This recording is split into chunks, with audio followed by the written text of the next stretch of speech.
ፍትህ ለኢማራት ስራ ፍትህ። ኧረ ፍትህ ስጡና በእናታችሁ ልንሞት ነው።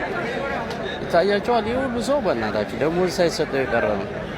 ደሞዝ ሳይሰጠው የቀረ ከምር አይ jireenya biyya Oromoo dhugaa rabbii gaafa Dubaayii deemna gaafa Saawudii deemna gaafa akkas deeme jettanii waanuma ta'anii yookiin biiroo keessa ta'anii hojjetanii damooza haruma salphaadhaan karuma salphaadhaan argatta wayii isinitti fakkaata. Garuu cinqii baay'eedha.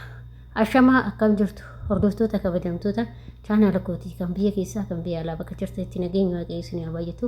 Akkam jirtu ana obboleettiin keessa nagaa guutuun qaba. Galata waaqayyo isinillee baga nagaa taatan baga naa jiraattan isin jecha egaa hordoftoota kiyya warroon immoo mana kanaaf haarawaa taatan sabskiraayib fi laayikii nu gochuudhaan jajjabeessaa isin jedha. Akkasuma warri gaafii qabdanillee gaafachuu hin dandeessin isin jedha.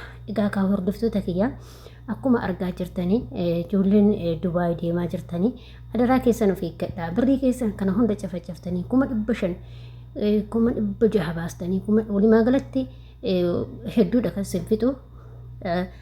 Guyyaa paaspoortii yookiin waraqaa eenyummaa baastanii irraa kaastanii tiraanspoortii deebisee uffata keessan deebisee waan poroosesii karaa deebisee tiraanspoortii karaa deebisee wantoota bibbitattan deebisee kaffaltii san deebisee waan garaagaraa deebisee walumaa galatti gara miiliyoonaa hin fixu jedhee yaada dhugaa rabbii dubbachuuf.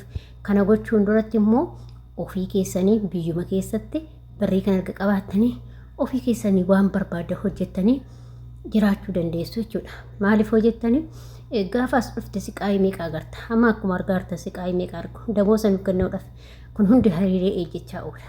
Dhugaa rabbii damooza nu kennuudhaaf akkasitti hiriiree dhaabachaa oola jechuudha. Kun hundi jechuudha gubatee aduu keessatti.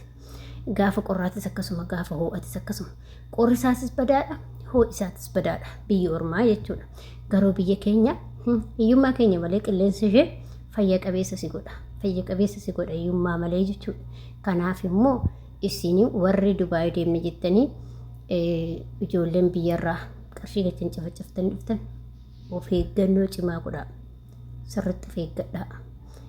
Dubaayii dhufuun waanuma hojii salphaa seentan yookiin immoo akkuma salphaatti fooqii kana fooqii dhedheeraa san laaltanii isarra hojjenna jettanii yookiin biiroo keessa hojjenna jettanii biyyaa baatan garuu dubbiin akkasii miti.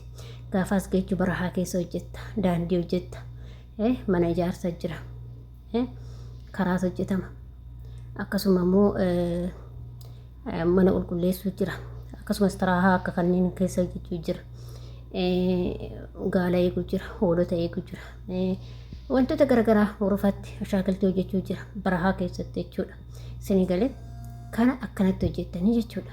Kana gochuun duratti immoo ofii keessanii isin galee ofii keessanii beektanii osoo biyya keessanitti hojjettanii birrii 500 400 baastanii dhuftan kana isaan osoo waan tokko banattanii biyyatti hojjettanii isatu irra qabeenya guddaa isinii ta'a jechuudha. Dhugaa rabbii amma waggaa meeqatti deebiste beektanii amma birrii 500 400 dhuftanii kan yookiin immoo poroosesii wajjin gara miiliyoona deemanii isa kana waggaa meeqatti fiddu beektanii doo saabdanii waggaa lamatti fiddu sii galee fiddu.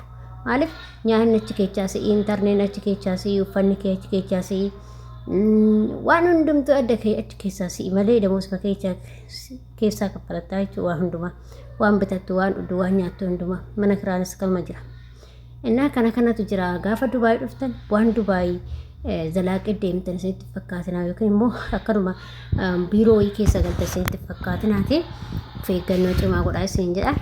Kanaaf of eeggannoo cimaa godhaa yeroo biyyaa dhuftan waan dhuftaniif waan dalagdan beekuu qabdanii namni si fidisu dalaala si fidisu waan isin hojjechuu qabdan isinitti himuu qaba jechuudha.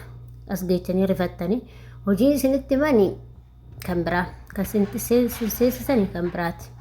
Hojiin waliif fakkaatu jechuudha. Hundi isaayyuu garaagara isinii galee kanaaf adaraa keessan of eeggannoo godhaa.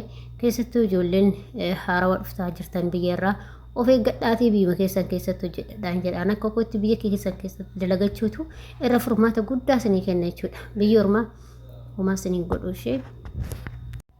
Kanaaf kana beekuu qabdanii biyyuma keessatti dalagachuu qabdanii garuu akka immoo foormeeshiniin jedhutti cufame jedhamee taasifamaa jira. Kun immoo jechuun gara daldalaatti cufamee jira jedhamee haasa'amee jira. Viidiyoo isin hojjedhee jira. inni lammaffaa immoo karaa maagireeshinii sanitti ijoolleen baay'een gaafii gaafatanii turtanii maagireeshinii jechuun maal jechuudha akkamitti maagireeshiniidhaan ifamaa warra jettaniif ibsa isinii godha boodatti jechuudha. Ibsa akkaataa maagireeshinii warri beektanii jechuudha warri hin beekne immoo isiniif ibsaa jechuudha. Innaa kanaaf of eeggannoodhaan deemaa karaa mootummaatis karaa seera qabeessa malee amma dallaalli dhaabatee jira jedhan.